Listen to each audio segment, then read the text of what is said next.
तो चलिए फिर से होली के लेके आल वाली भैया हो बबुआ एगो पत्नी एगो अपन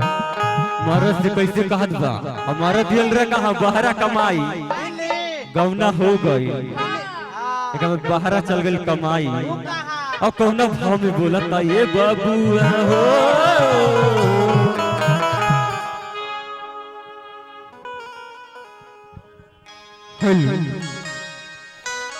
होलिया में छोड़ के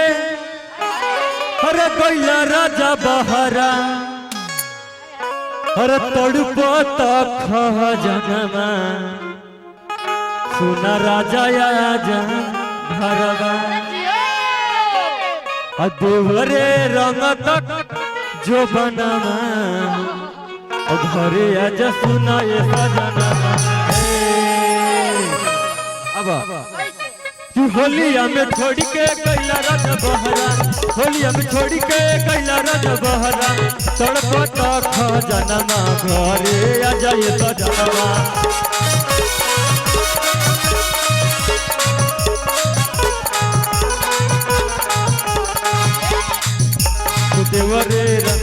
देवरे राम जो बनवा घर आजा ये सजनवा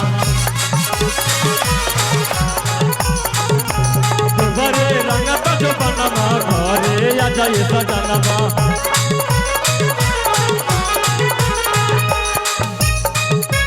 अरे जिया क्या बात है बबू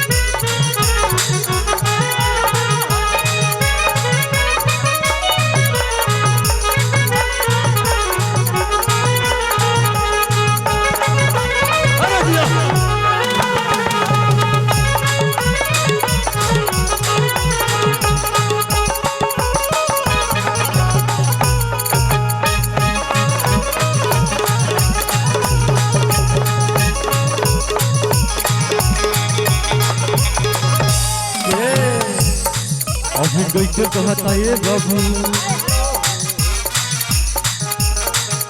कि देवर कटोली लेके आवे हमरा डर लागे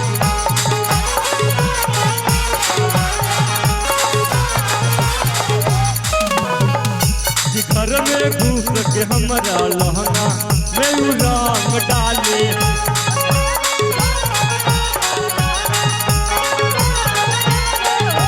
देवर कटोली लेके आवे हमरा डर लागे घर में घुस के लहंगा में रंग डाले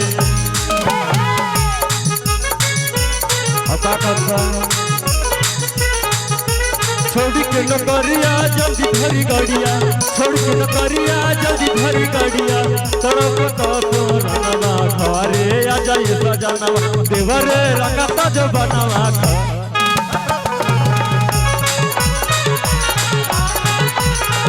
रंगता जो बना घरे आ जाए सजनवा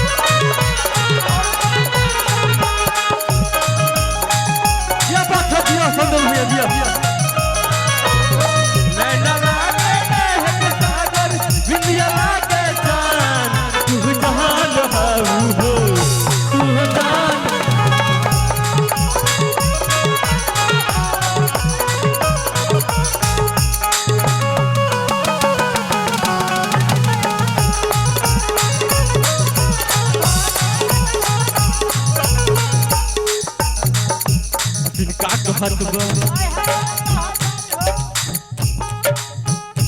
हेलो काका बबुआ पंकज गुडू देवरा हमारा बड़ी तंग करे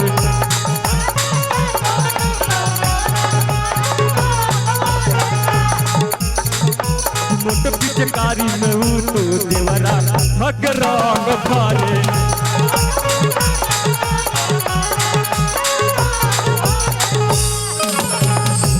पंकज गुडू हमरा बहरी काम करे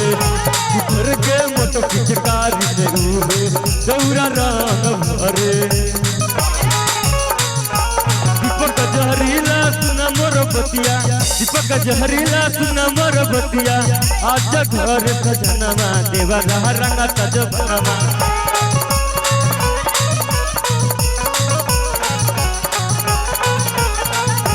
देवरे रंग तज बनमा घर देवरे रंग तज बनमा घरे आ जाए सजनमा देवरे रंग तज बनमा घर